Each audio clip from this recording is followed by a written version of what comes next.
Mike's Daily Podcast. Episode 1948. 1948.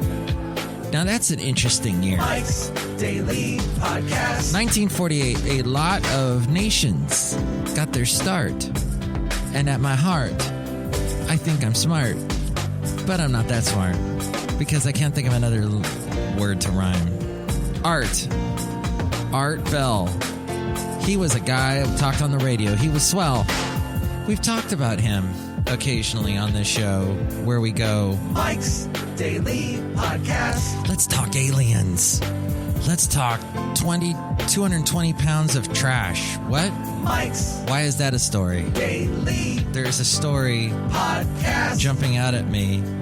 Yeah! About a sperm whale found dead with 220 pounds of trash in its stomach. Oh, that's terrible. That's very bad. Okay, on a positive note, Curb Your Enthusiasm has a new season 10.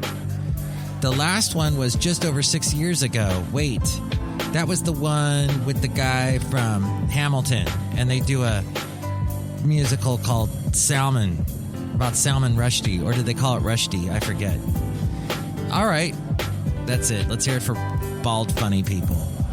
It's a good thing. They're good. I would like to tell you the podcast picture already. I'm going to jump ahead before Ariel says it because Basil is actually hanging out with me today here in Podcastro Valley at Cafe Anyway, the last place on earth. And he got to go to Capitola. And you're not supposed to take your dog on the beach, but I did. And then actually, once Basil went on the beach, I noticed a bunch of other dogs on the beach. And calm the heck down, people, about your dogs on the beach. Gosh, people throw such fits about that. Here's something you don't want to do. When a street person asks to borrow your cell phone, do not do that. Do not let them borrow your cell phone. It's something I discovered. And here's today's podcast picture. Yeah. They basically steal it. They basically get all your information. No, did I do that? No. But, I'm a kind fella. And a lady came up to me, can I borrow your cell phone? I need to call somebody. And I almost did. But you don't want to do that because they could take your phone. And there's all your information. And passwords and everything. Not that I keep my passwords in my phone. I keep them in my brain. Because I'm smart. Back to the smart thing. I'm smart. But I'm also not... I'm a little dim. Basil's telling you that right now. He's dumb. Finally got Basil out of the house to do a little walking. He's been reclining and relaxing. And, he's 11. And we walked all over. If you go back and listen to past podcasts and look at past podcast pictures, you'll see we went all over the Bay Area back in the day when he had the power and the strength and the stamina. And now he's 11 and his back legs don't work. But I'm pretty impressed with the guy because it was a year ago. I didn't realize how bad his legs were even a year ago. I remember we took him to Half Moon Bay on my birthday. And he would walk a little bit and then fall. And it was heartbreaking. And back then, I didn't realize that they've got these things online. Hey, speaking of which, I did no shopping for Cyber Monday. I was not a lemming. I guess I missed out on some big deals. But I was not a lemming. And I feel good about not being a lemming. Do I feel good for missing out on deals? No. But I feel good for not being a lemming. Anyway, Cafe Anyway. He was really bad off. And then I discovered it was a Santa Cruz near Capitola. Santa Cruz was where I was with my lovely lady friend in February during her birthday. And that's when I spoke to a guy who said, hey, they've got harnesses that will allow you to lift your dog up. And I had I'm really? Wow. And after some searching, it took a while to find it, but I found a couple harnesses that work great for him. He needs the kind that don't wrap around the belly. I personally don't endorse the ones that go around the belly because there's a lot of stuff going on around the belly region. And let's just say if you pick them up around the belly, something might come out one of the, openings. and I'll leave it at that. But when you get the harnesses that go around the legs, kind of like when you go rock climbing and they put that thing around your butt, or when you're in a parachute. Wait, what am I thinking of? Oh, no, one of those ultralights. What's one of those? A hang glider.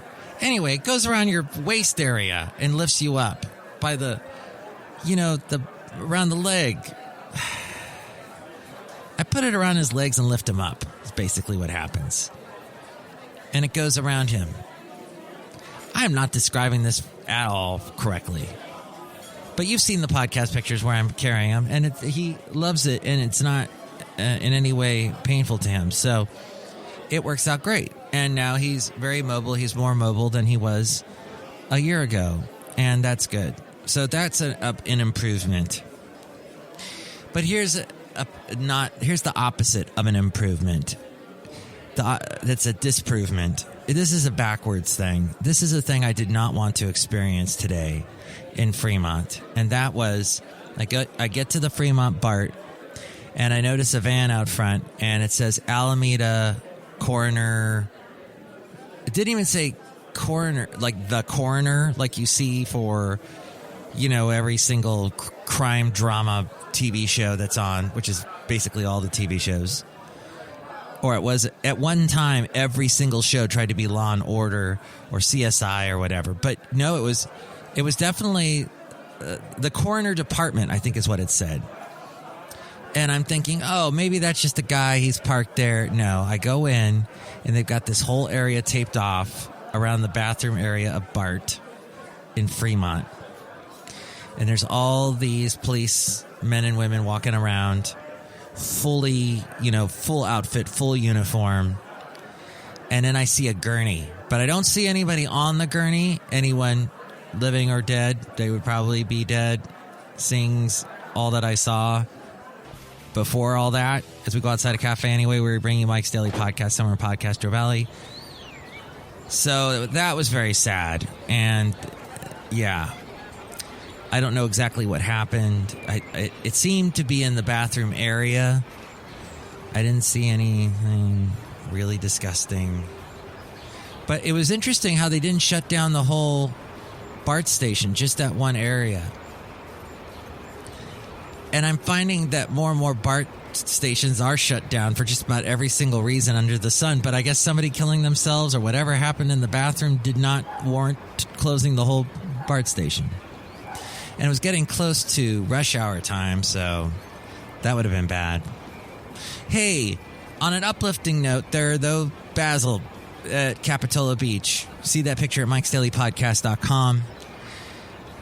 Back into it, and you can call me 1-336-MM Daily if you'd like to comment on things like of that nature or any nature that I was discussing so far today on the show. 336-MM as in Mike Matthews, Daily is in what this podcast tries to be. Actually has been now, gosh, for 6 days. Yeah. Since Wednesday, Thursday, Friday, Saturday, Sunday, Monday, 6 days. Dang. FBI says if you bought a smart TV on Black Friday, you have been warned. Okay. It may be spying on you. The FBI just told us that story today. Wonderful. Thank you. More reason not to frickin' buy a smart TV. Kids, don't say the word frickin'. Your parents won't like that. And then you don't tell them you learned that word from me. That's not good either.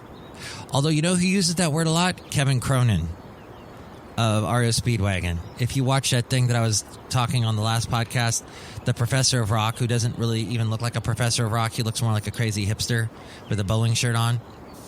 Yeah, that definitely, if you see Kevin Cronin talking about, I can't fight this feeling anymore. He uses the word frickin' several times because he keeps talking about how he can't finish writing the song. Some people wish he never finished writing that song. But when he did, it ended up making him a gazillion dollars and secured him in the place of 80s pop music. Hey, I want to tell you that fast food commercials on TV And I watch these delicious fast food commercials on TV when I am around a TV, sometimes in Podcaster Valley, a cafe anyway, the last place on earth we actually get the TV working. But I remember that when I see those commercials now, I always remind myself, yeah, that looks absolutely delicious. But remember that that delicious piece of food you're watching there being made is being made by a very irate teenager, very irate, very angry teenager. It's being made by that. Am I being clear? It's being made by someone who's angry at you because you're older and you have disposable income and you're buying actual disgusting fast food. It's being made by an irate teenager that wants to be out there driving his car, her car, enjoying the beautiful sights, seeing the world, enjoying himself, herself, enjoying friends, having a good life.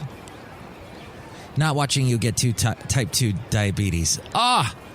I guess I'm done with the show because I cannot get a single thought out of my head.